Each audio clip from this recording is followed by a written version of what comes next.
Hello everyone, this is doctor Pooja और आज हम बात करेंगे टीबी के बारे में, जिसके एट प्रेजेंट इंडिया में लगभग 27 लाख केस हैं। तो आज हम बात करेंगे कि टीबी क्या है, कैसे फैलती है, क्या क्या लक्षण होते हैं, अगर टीबी होता है तो क्या क्या जांच करवानी है, क्या ट्रीटमेंट प्रोटोकॉल होगा। टीबी एक बैक्टीरियल डिजीज है जो कि खांसते, थूकते, छींकते टाइम जो ड्रॉपलेट्स लेते हैं उनकी वजह से, या फिर टीबी पेशेंट के लगातार कांटेक्ट में रहने की वजह से होता है। टीबी के क्या क्या लक्षण होते हैं? लगातार खांसी होना, बुखार होना, रात में पसीने आना, भूख कम लगना, लगातार वजन कम होना, सांस लेने में दिक्कत होना, बलगम में खून आना, ये सब सिम्टम्स हो सकते हैं। इन सब के अलावा टीबी सिम्टम्स डिपेंड करते हैं कि कौन से पार्ट की टीबी है। जैसे अगर ब्रेन टीबी होती है तो इरिटेशन होना, कंफ्यूजन होना, बुखार आना या फिर नेक स्टिफनेस होना, इन सब के साथ पेशेंट आ सकता है। इसके अलावा अगर लिम्फ नोड का टीबी होता है तो लिम्फ नोड का साइज बढ़ जाता है। मोस्ट कॉमनली जो पेशेंट्स आते हैं वो होते हैं लंग्स की टीबी के साथ में। तो खांसी होना या फिर बलगम में खून आना, ये सब सिम्टम्स के साथ में आते हैं पेशेंट। इसके अलावा अगर स्पाइन टीबी होता है तो पेशेंट कमर दर्द के साथ में, या फिर अगर एब्डोमिनल टीबी होता है तो बॉवल हैबिट्स चेंज हो जाती है। अगर यूरिनरी ब्लैडर या फिर किडनी का टीबी होता है तो पेशाब में दिक्कत होना, खून आना, दर्द होना, ये सब सिम्टम्स। या फिर अगर ये यूट्रस या फिर फैलोपियन ट्यूब का टीबी होता है तो इनफर्टिलिटी जैसे सिम्टम्स लेके आते हैं पेशेंट।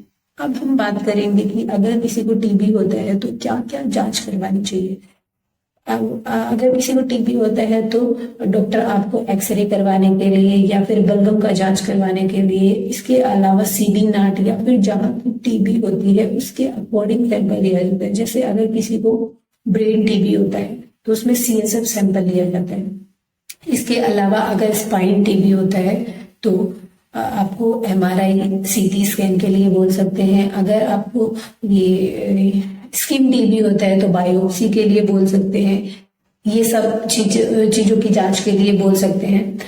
अब हम बात करेंगे कि किन लोगों को टीबी होने के ज्यादा रिस्क होते हैं। ऐसे पेशेंट्स जिनको, या फिर ऐसे लोग जिनकी इम्यूनिटी कमजोर होती है, जिसको पहले से कोई डिजीज हो जैसे एड्स या फिर शुगर, या फिर जिसका ऑर्गन ट्रांसप्लांट हुआ हो अभी अभी, या फिर जो लोग लंबे टाइम से स्टीरॉइड्स ले रहे हो, ऐसे लोग जो लगातार खाना स्किप कर रहे हो, या फिर पुअर वेंटिलेशन वाली कंडीशंस में रह रहे हो, जैसे कि हॉस्टल डोम्स में जो लोग रह रहे हो, या फिर आर्मी कैंप्स में जो लोग रह रहे हो, या फिर हॉस्पिटल वार्ड्स में जो लोग रह रहे हैं, इन सब में टीबी होने के रिस्क बढ़ जाते हैं। अब हम बात करेंगे टीबी ट्रीटमेंट प्रोटोकॉल से related. TB treatment protocol depend करता है कि टीबी किस टाइप की है।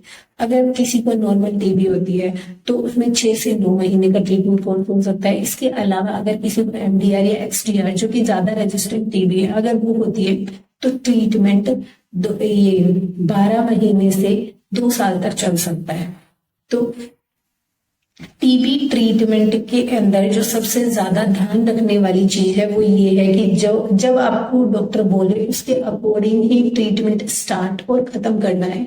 मोस्टली पेशेंट्स क्या करते हैं कि 2-3 वीक, जैसे ही ट्रीटमेंट स्टार्ट होता है 2-3 वीक में सिम्टम ठीक होने लगते हैं तो ट्रीटमेंट बीच में ही छोड़ देते हैं, जो कि ज्यादा खराब कंडीशंस करवा देती है। मतलब ज्यादा रेजिस्टेंट टीबी हो जाता है उसकी वजह से। तो और टीबी ट्रीटमेंट जो है उसमें खाली दवाइयां लेने से ठीक नहीं होती है। इसके अंदर, क्योंकि ये एक माल न्यूट्रिशन की कंडीशन है, तो न्यूट्रिशन पे भी ध्यान देना होता है।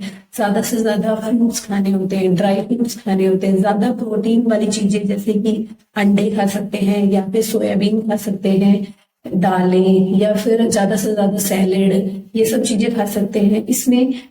इसमें स्मोकिंग नहीं करनी होती है, ड्रिंकिंग नहीं करनी होती, क्योंकि स्मोकिंग की वजह से रेस्पिरेटरी पाथवे ज्यादा इरिटेट होता है तो रेस्पिरेटरी सिम्टम्स ज्यादा बढ़ जाते हैं। अगर कोई इंसान जिसको टीबी है वो ये ड्रिंकिंग करता है तो उसकी इम्यूनिटी और खराब होने की कंडीशंस होती है।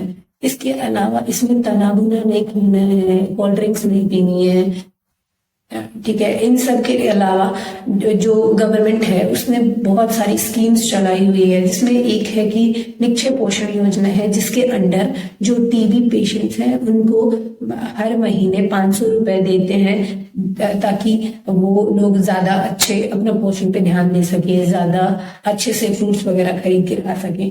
Thank you.